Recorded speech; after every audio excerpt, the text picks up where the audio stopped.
اعوذ باللہ من الشیطان الرجیم بسم اللہ الرحمن الرحیم۔ پارہ نمبر 3 سورۃ البقرہ مبارکہ اور اس کا رکوع نمبر 36۔ مثل الذین ينفقون اموالهم فی سبیل اللہ کمثل حبۃ انبتت سبع سنابل فی کل سنبلۃ مئۃ حبۃ واللہ یضاعف لمن یشاء واللہ واسع علیم۔ الذین ينفقون اموالهم فی سبیل اللہ ثم لا یتبعون ما انفقوا منا ولا اذى لهم اجرهم عند ربهم ولا خوف علیہم ولا هم يحزنون۔ قول معروف ومغفرۃ خیر من صدقۃ یتبعوها اذى واللہ غنی حلیم۔ یا ایھا الذین آمنوا لا تبطلوا صدقاتکم بالمن والأذى كالذي ينفق ماله رئاء الناس ولا يؤمن بالله واليوم الآخر ومثله كمثل صفوان عليه تراب فأصابه وابل فتركه صلدا لا يقدرون على شيء مما كسبوا والله لا يهدي القوم الكافرين۔ ومثل الذين ينفقون أموالهم ابتغاء مرضات الله وتثبيتا من أنفسهم كمثل جنة بربوة أصابها وابل فآتت أكلها ضعفين فإن لم يصبها وابل فطل والله بما تعملون بصير۔ أيود أحدكم أن تكون له جنة من نخيل وأعناب تجري من تحتها الأنهار له فيها من كل الثمرات وأصابه الكبر وله ذرية ضعفاء فأصابها إعصار فيه نار فاحترقت كذلك يبين الله لكم الآيات لعلكم تتفکرون۔ صدق اللہ العظیم۔ شروع کرتی ہوں اللہ تعالیٰ کے نام سے جو مہربان ہے ہمیشہ رحم فرمانے والا۔ اللہ فرماتے ہیں رکوع نمبر 36 کے اندر مختلف قسم کی مثالیں ہیں، ہر آیت کے اندر ایک الگ سے مثال ہے، غور سے توجہ کے ساتھ سنیے گا اور اللہ پاک ہم سب کو سمجھنے کی توفیق عطا فرمائے۔ مثل الذین، اللہ فرماتے ہیں مثال ان لوگوں کی جو ينفقون خرچ کرتے ہیں موالہم اپنے مالوں کو فی سبیل اللہ اللہ کی راہ میں، کہ ان لوگوں کی مثال ایسے جو اپنے مالوں کو اللہ کی راہ میں خرچ کرتے ہیں کا مثلی حبۃ کہ جیسے ایک دانہ ہو انبتت اگاتا ہے سبع سنابل 7 بالیں، کہ ایک دانہ 7 بالیں اگاتا ہے فی کل سنبلات اور ہر بال میں سے مئۃ حبۃ 100 دانہ ہو رہا، ہر بال میں 100 دانہ ہو، واللہ یضاعف لمن یشاء اور اللہ تعالیٰ اسی طرح سے بڑھا دیتا ہے جس کے لیے چاہتا ہے، یعنی کہ اجر یا صلہ یا بدلہ یا ثواب اسی طرح سے اللہ تعالیٰ بڑھا دیتا ہے جس کے لیے چاہتا ہے۔ واللہ واسع علیم، اور اللہ بڑی وسعت والا ہے، اللہ وسیع بخشش والا ہے اور خوب جاننے والا ہے۔ الذین ينفقون اموالهم فی سبیل اللہ، اور جو لوگ اللہ کہتا ہے ينفقون خرچ کرتے ہیں اپنے مالوں کو فی سبیل اللہ کہ اللہ کی راہ میں، ثم لا یتبعون ما انفقوا منا ولا اذى، اور اللہ کہتا ہے پھر جو انہوں نے خرچ کیا اس کے پیچھے نہ وہ احسان جتاتے ہیں، منن احسان جتانا، نہ اللہ کہتا ہے وہ احسان جتاتے ہیں، ولا اذن اذیت سے، اور نہ وہ کسی کو اذیت دیتے ہیں دکھ دیتے ہیں، لاہم ان کے لیے اجرہم ان کا اجر مین بدلہ صلہ ثواب، تو اللہ کہتا ہے ان کے لیے ان کا ثواب عند ربہم ان کے رب کے پاس ہے، ولا خوف علیہم ولا هم یحزنون، اور نہ ان کو کوئی خوف ان کے اوپر ہوگا اور نہ وہ غمگین ہوں گے۔ قول معروف، اللہ کہتا ہے اچھی بات کہنا، و مغفرات اور کسی کی غلطی معاف کر دینا بخش دینا، خیر بہتر ہے من صدقات ایسے صدقے سے یتبعہ اذن جس کے پیچھے کوئی اذیت ہو، جس کے پیچھے کوئی تکلیف ہو، ایسا صدقہ جس کے پیچھے کسی کو دکھ پہنچایا جائے تو اللہ تعالیٰ کہتے ہیں کہ اس سے بہتر ہے کہ کسی سے اچھی بات کرنا اور کسی کی غلطی کو معاف کر دینا۔ واللہ غنی حلیم، اور اللہ تعالیٰ بڑا بے نیاز ہے اور بردبار ہے۔ یا ایھا الذین آمنوا، اے لوگو جو ایمان لائے ہو، لا تبطلوا مت ضائع کرو صدقاتکم اپنے صدقات کو، اپنے صدقوں کو، بالمنی احسان جتلا کر، والاذی اور دکھ پہنچا کر، کسی کو اذیت دے کر یا کہ احسان جتلا کر اپنے صدقوں کو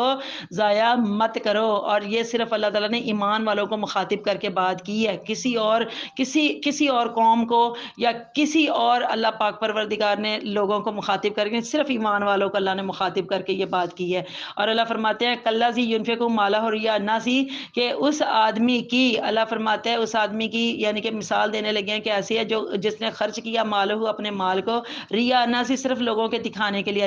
ریاکاری سے یعنی کہ محض دکھاوا، جو لوگوں کے لیے صرف دکھاوا کرتے ہیں، ولا یؤمنوا اور نہیں ایمان لاتے باللہ اللہ کے اوپر، والیوم الآخر اور آخرت کے دن یعنی قیامت والے دن کے اوپر نہ ایمان لاتے ہیں، ان کا نہ کوئی یقین ہوتا ہے۔ فمثلہ کمثل صفوان، اللہ کہتا ہے اس کی مثال ایسی ہے جیسے کوئی چکنی چٹان ہو، صفوان چکنی چٹان ہو، علیہ ترابن اور اس کے اوپر مٹی پڑی ہوئی ہے، فاصابہ وابل اور اس کے اوپر زور کی بارش برسے، فترکہ صلدا اور پھر اس کو وہ صاف پتھر کر کے چھوڑ جائے، صاف پتھر کر کے جب بارش برسے اور مٹی صاف ہو جائے اور پھر نیچے سے پتھر نکل آئے صاف، ایسا کر کے وہ چھوڑ دے، لا یقدرون علی شیء مما کسبوا تو ریاکار اللہ کہتے ہیں نہیں حاصل کر سکیں گے کچھ بھی اس سے جو انہوں نے کمایا، مما کسبوا جو انہوں نے کمایا، واللہ لا یہدی اور اللہ تعالیٰ نہیں ہدایت دیتا قوم الکافرین کفر کرنے والوں کو، اللہ جو کافر لوگ ہوتے ہیں نا ان کو اللہ تعالیٰ ہدایت نہیں دیتا۔ ومثل الذین ینفقون اور مثال ان لوگوں کی جو خرچ کرتے ہیں اموالہم اپنے مالوں کو، ہم ابتغاء مرضات اللہ ہی صرف اللہ تعالیٰ کی خوشنودیاں حاصل کرنے کے لیے،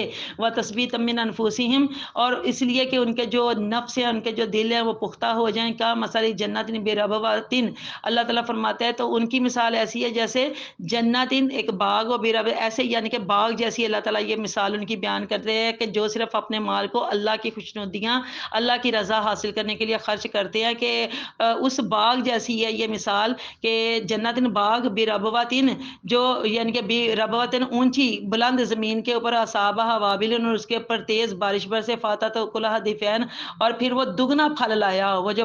بارش برسنے سے وہ جو باغ ہے وہ دگنا پھل لایا ہو، فَإِلَّمْ يُصِبْهَا وَابِلٌ فَتَلٌ اور اگر اس کے اوپر اللہ کہتا ہے تیز بارش نہ بھی برسے تو فتلن شبنم بھی کافی ہے، جو ہلکی سی فوار ہوتی ہے ہلکی ہلکی سی جو بارش پڑ جائے تو اللہ کہتا ہے وہ بھی کافی ہوتی ہے، واللہ بما تعملون بصیر اور جو تم کر رہے ہو اللہ تعالیٰ سب کچھ دیکھ رہا ہے۔ ایود احدکم ان تکون لہ اللہ کہتا ہے کیا پسند کرتا ہے کوئی احدکم تم میں سے کوئی ایک کہ ان تکون کہ ہو جائے لہ اس کے لیے جنات باغ من نخیل کھجوروں والا و عناب اور انگوروں کا، اللہ کہتا ہے تم میں سے کیا کوئی پسند کرتا ہے کہ اس کا ایک باغ اور کھجوروں کا اور انگوروں کا تجری من تحتہا الانہار اور اس کے نیچے نہریں بہتی ہوں، اس کے نیچے ندیاں بہتی ہوں، لاہ فیہا من کل ثمرات اور اس میں کھجوروں اور انگوروں کے علاوہ بھی کل ثمرات ہر قسم کے پھل ہوں، واصاب الکبر اور اس کے بڑھاپے نے اس کو آ لیا ہو، ولہ ذریۃ ضعفا ولہ اور اس کے لیے واو اور لاہ اس کی جو جس بندے نے وہ باغ لگایا کھجوروں والا اور انگوروں والا اور ہر قسم کے جس کے اندر پھل ہوں، پھر اس کو بڑھاپا آ گیا، جب بڑھاپا آ گیا تو ابھی جو ذریتاً اس کی اولاد ہے ضعفا تو اس کی وہ اولاد ابھی کمزور ہے، تو اس کی جو اولاد ہے وہ ابھی کمزور ہو تو اللہ تعالیٰ کہتا ہے کیا وہ پسند فرمائے گا کہ فا اصابہا کہ اس کو پہنچے یعنی اس کے باغ کو اسارن بگولا فیہ اس میں نارن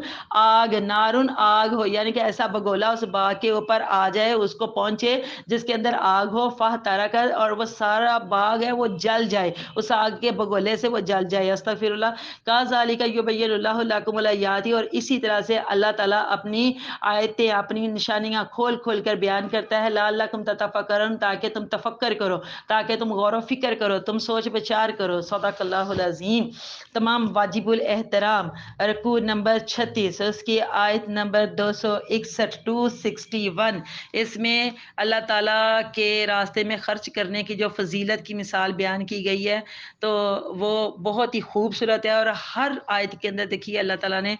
ایک ایک مثال بیان کی ہے، آئیے سمجھنے کی کوشش کرتے ہیں۔ اللہ تعالیٰ ہم سب کے سینے کشادہ فرمائے اور سمجھ بوجھ عطا فرمائے۔ اللہ تعالیٰ نے اس میں نہ صرف اس کی فضیلت کی مثال بیان کی اور ساتھ ہی اللہ تعالیٰ نے خرچ کرنے کی ترغیب بھی اللہ تعالیٰ نے دلائی ہے۔ اللہ تعالیٰ اپنی راہ میں خرچ کرنے والے کو اسی طرح کئی گنا بڑھا کر اس کا جو بدلہ ہے ثواب ہے اجر ہے وہ عطا کرتا ہے، اور اللہ کریم کے خزانوں کو جو تقسیم کرنے والا نبی ہے اللہ کا حبیب محمد مصطفیٰ صلی اللہ علیہ وسلم، وہ اپنے مالک کے سبھی خزانوں کو بخوبی جانتے ہیں اور وہ حبیب صلی اللہ علیہ وسلم اپنے رب کی شان کریمی کو بھی جانتے ہیں، سبحان اللہ۔ جب یہ آیت نمبر 261 نازل ہوئی تو حضور صلی اللہ علیہ وسلم نے فرمایا اے میرے رب میری امت کو اس سے بھی زیادہ عطا فرما، تو جواب ملا جو اللہ کو قرض دیتا ہے اللہ تعالیٰ اسے کئی گنا زیادہ دیتا ہے۔ آقا رحمت للعالمین صلی اللہ علیہ وسلم نے پھر فرمایا کہ اے میرے کریم اللہ میری امت کو اس سے بھی زیادہ عطا فرما، تو جواب ملا صبر کرنے والوں کو بے حد و بے حساب اجر دیا جائے گا، سبحان اللہ۔ ان گنت حمد و ثنا اس مولا کریم کے لیے اور بے شمار درود و سلام اس کے محبوب صلی اللہ علیہ وسلم کی ذات پاک کے لیے۔ تمام واجب الاحترام یہاں جو آیت یہ جو 261 ہے اس میں ایک بات یہ بھی قابل غور ہے کہ زراعت کا جو پیشہ ہے، دیکھیے اللہ تعالیٰ نے مثال دی ہے نا، ایک دانہ جو اگاتا ہے پھر اس میں 7 بالیں نکلتی ہیں، پھر ہر بال میں سے 100 دانہ نکلتے ہیں، تو ظاہر ہے وہ زمین میں سے اگتا ہے اور زمین کے ساتھ ریلیٹڈ جو پیشہ ہے وہ زراعت کا پیشہ ہے، اور زراعت کا پیشہ تمام پیشوں سے اعلیٰ ہے۔ یہ بہت سارے انبیاء کرام کا یہ جو پیشہ تھا، تو زراعت کا جو پیشہ ہے نہ صرف اعلیٰ ہے بلکہ روزی کمانے کے جو ذرائع ہیں نا ان میں سے سب سے باعزت ذریعہ یہی ہے، اور حضرت عائشہ صدیقہ رضی اللہ تعالیٰ تعالیٰ عنہ سے روایت ہے کہ حضور صلی اللہ علیہ وسلم نے فرمایا کہ زمین کی تہوں سے اپنا رزق تلاش کرو، سبحان اللہ۔ اور علامہ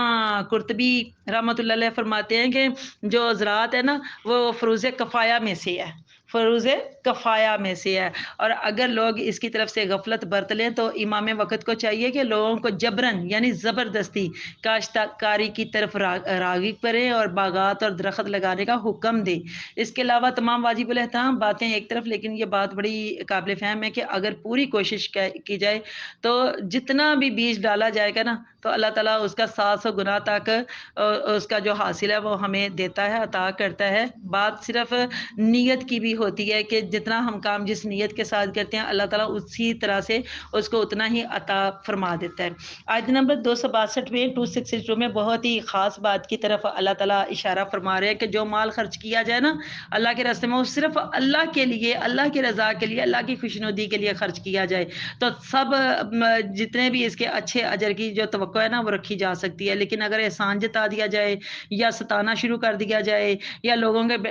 بیچ میں بیٹھ کے لوگوں کو ذلیل کر دیا جائے کہ دیکھو اس کے گھر کا تو چولہا میرے دینے سے چلتا ہے، میں دیتا ہوں، میں یہ کرتا ہوں، میں وہ کرتا ہوں، تو اللہ کے نزدیک اس کا کوئی اجر نہیں ہے، کوئی ثواب نہیں ہے۔ جنگ تبوک کی بات کرتے ہیں کہ اس موقع پر حضرت عثمان غنی رضی اللہ تعالیٰ عنہ انہوں نے 1000 دینار لا کر حضور کی بارگاہ میں حضور صلی اللہ علیہ وسلم کی جھولی میں ڈال دیے تھے، سبحان اللہ۔ رحمت عالم جو سب کے لیے رحمت للعالمین بن کر تشریف لائے، انہوں نے اسی وقت اپنی زبان پاک سے حضرت عثمان غنی رضی اللہ تعالیٰ عنہ کے حق میں ایسی دعا اپنے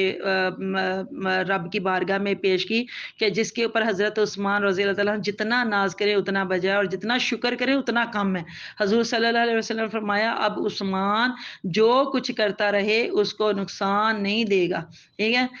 جو بھی کچھ کرتا رہے تو جو اس کا عمل ہے اس کو کبھی نقصان نہیں دے گا۔ تو اے اللہ عثمان کے آج کے دن کی یہ قربانی کبھی فراموش نہ کرنا، یہ جو قربانی ہے نا یہ فراموش نہ کرنا۔ تو سبحان اللہ، آپ دیکھیے حضرت عثمان غنی اللہ تعالیٰ نے کتنی شان دی ان کو۔ آیت نمبر 263 یہ جو 263 ہے اس میں جو کم ظرف اور کمینہ صفت لوگ ہیں ان کی مثال اور ان کا بیان ہے جو محض لوگوں کو ستانے کے لیے خرچ کرتے ہیں، لوگوں کو تکلیف دینے کے لیے۔ تو اللہ تعالیٰ نے مسلمانوں کے ایسی کمینہ پن حرکتوں سے باز رہنے کی تلقین فرمائی ہے کہ ایسے خرچ کرنے سے بہتر ہے کہ تم خرچ ہی نہ کرو، بلکہ اس کے بجائے تم کوئی میٹھا بول دو یا کسی کی کوئی غلطی معاف کر دو، تو کسی کی کوئی غلطی کوئی خطا بخش دو تو یہ تمہارے لیے بہتر ہوگا۔ اس سے واجب الاحترام ہمیں یہ بھی پتہ چلتا ہے کہ جو پاکیزہ بات ہے وہ بھی صدقہ ہے، اور اسلام میں یہ بھی بڑی نیکی ہے کہ تو اپنے بھائی سے خندہ پیشانی سے بات کرے، سبحان اللہ۔ آیت نمبر 264 264 میں اللہ تعالیٰ منافق اور ریاکار کے عمل کی مثال بیان کرتے ہیں کہ جس طرح پتھر پر مٹی نظر آتی ہے اور بارش برستی ہے تو وہ جو بارش ہے بارش کا پانی وہ اس مٹی کو بہا کر لے جاتا ہے اور نیچے سے وہ صاف ستھرا نکل آتا ہے نا پتھر، تو بالکل اسی طرح منافق کے اعمال خیر کی حالت ہے کہ وہ بظاہر تو دیکھنے میں بہت کچھ دکھائی دیتے ہیں لیکن قیامت کے دن اللہ کہتا ہے وہ سب ضائع ہوتے نظر آئیں گے۔ آیت نمبر کیونکہ انہوں نے وہ جو کام ہے وہ صرف اور صرف اللہ فرماتے ہیں کہ ریاکاری کے لیے، لوگوں کے دکھاوے کے لیے اور بلے بلے کرانے کے لیے کیا ہوگا، اور اس کا اللہ کہتے ہیں اجر صرف اس کو دنیا میں مل جائے گا، آخرت میں اس کے لیے کوئی ثواب کوئی اجر کوئی بدلہ نہیں ہے۔ آیت نمبر 265 265 میں اللہ تعالیٰ مومن کی مثال بیان فرماتے ہیں کہ جو صرف اللہ تعالیٰ کی خوشنودیاں حاصل کرنے کے لیے، اللہ کی رضا حاصل کرنے کے لیے اپنا مال خرچ کرتے ہیں تو ان کی غرض بس یہ ہوتی ہے کہ ان کا رب تعالیٰ ان پر راضی ہو جائے۔ اللہ اکبر، کیونکہ دیکھیے مال بڑی پیاری چیز ہوتی ہے، بندے کو اپنا مال بڑا پیارا ہوتا ہے اور اس کو شروع میں خرچ کرنے کو دل نہیں کرتا، بڑا دل ڈولتا ہے اس کو خرچ کرتے وقت، اور اوپر سے شیطان بھی تو تھپکیاں دے رہا ہوتا ہے نا کہ نہیں نہیں نیکی کے کام نہیں کرنے، باز آ جا یہ نہیں کام کرنا۔ تو لیکن جب بندہ ہمت کر کے اپنا مال اللہ کے راستے میں خرچ کرنا شروع کر دیتا ہے نا تو آہستہ آہستہ اس کو لذت آنا شروع ہو جاتی ہے۔ جیسے جیسے وہ اللہ کے راستے میں اپنا مال خرچ کرتا ہے تو ویسے ویسے اس کو ایک عجیب سی راحت اور قلبی اطمینان ملنا شروع ہو جاتا ہے۔ پھر ایک وقت ایسا آتا ہے کہ وہ اپنا سب کچھ اللہ کے راستے میں لٹانے کے لیے اپنا تن من دھن سب کچھ قربان کرنے کے لیے تیار ہو جاتا ہے۔ آیت نمبر 266 266 میں جو رکوع نمبر 36 کی یہ آخری آیت مبارک ہے اس میں بھی اللہ تعالیٰ ایک مثال بیان کر رہے ہیں کہ ایک آدمی ایک باغ لگاتا ہے، اس کی دن رات کی محنت سے اس میں مختلف پھلدار درخت اگاتے ہیں، میٹھا شفاف پانی کی ندیاں اس میں بہہ رہی ہوتی ہیں، اور بڑھاپے نے اس کو آ لیا، بڑھاپا یعنی کہ وہ بہت کمزور کمزور ہو گیا، اس کی طاقت آہستہ آہستہ بالکل جواب دے رہی ہے، اس کے بچے ابھی بہت چھوٹے چھوٹے ہیں اور وہ یہ سوچ کے بیٹھا ہے کہ ان پھلدار درختوں کی آمدنی سے اس کا بڑھاپا آسانی سے کٹے گا، اور اس کے جو بال بچوں کی روزی روٹی ہے نا، تو اس کو کوئی فکر کرنے کی ضرورت نہیں ہے ان کے لیے، لیکن کوئی آگ کا بگولا آئے اور اس کی عمر بھر کی جتنی کمائی ہے اس کو جلا کر راکھ کر دے، تو ایسا کبھی اس نے سوچا ہوگا؟ کیا وہ اس کو برداشت کر پائے گا؟ کیا ایسا اس کے حق میں بہتر ہوگا کہ آئے ایک آگ کا بگولا اور اس کا سارا باغ جلا کے راکھ کر دے؟ تو بس یہی مثال اللہ تعالیٰ بیان کرتے ہیں، ہمیں سمجھانا چاہتے ہیں کہ جو ریاکاری ہے نا، وہ اس آگ کے بگولے کی مانند ہے جو تمہاری تمام نیکیوں کو جلا کر راکھ کر دے گی۔ ریاکاری جو محض دکھاوے کے لیے، صرف بلے بلے کرانے کے لیے، اللہ کہتے ہیں وہ تمہاری تمام نیکیوں کو جلا کر اسی طرح سے راکھ کر دے گی، اور آخرت میں پھر تمہاری جھولی خالی ہوگی، تمہارے دامن میں کچھ نہیں ہوگا، اور اس وقت سوائے ندامت کے تمہارے پاس کچھ نہیں ہوگا۔ اس لیے اللہ تعالیٰ ہمیں ریاکاری سے محفوظ رہنے کی ترغیب بھی دلا رہے ہیں، اور ہم دعا بھی کرتے ہیں کہ اللہ تعالیٰ ان آیات مبارکہ کی ہمیں سمجھ بوجھ عطا فرمائے، ہمیں ریاکاری اور دکھاووں سے اللہ تعالیٰ محفوظ رکھے، اور اللہ پاک قرآن کی تعلیمات کو سمجھنے کے لیے ہمارے سینے کشادہ فرمائے، اور اللہ پاک اس کے اوپر ہمیں عمل کی بھی توفیق عطا فرمائے۔ صدق اللہ العظیم، آمین اللہم آمین۔ تمام واجب الاحترام آپ سے ایک ریکویسٹ کہ آپ جب یہ قرآن ہماری زندگی یہ چینل صرف آپ کے لیے ہے، صرف آپ کے لیے، اس میں اونلی اللہ کی رضا کے لیے، اللہ کی خوشنودی کے لیے یہ سارے میں بڑی چھوٹی سی ایک میری محنت ہے، چھوٹی سی کاوش ہے جس کے لیے میں صرف، جس میں اللہ کی صرف رضا حاصل کرنے کے لیے جب بھی آپ ان لیکچرز کو سنیں اور قرآن کو محبت کے ساتھ آپ جب یہ لیں تو آپ وہاں پر کمنٹ ضرور کر دیا کریں، لائک ضرور کر دیا کریں، اور بیل آئیکن بھی دبا دیا کریں۔ جنہوں نے سبسکرائب نہیں کیا تو پلیز وہ بھی سبسکرائب کر دیا کریں، تاکہ آپ کو بر وقت جو یہ سارے ویڈیو لیکچرز ہیں وہ بھی آپ کو ملتے رہا کریں، اور آپ زیادہ سے زیادہ ان قرآن کی باتوں سے، اس علم سے آپ استفادہ حاصل کریں۔ میری دعا ہے اللہ تعالیٰ آپ سب کا حامی و ناصر ہو۔ اللہ حافظ۔ صدق اللہ العظیم۔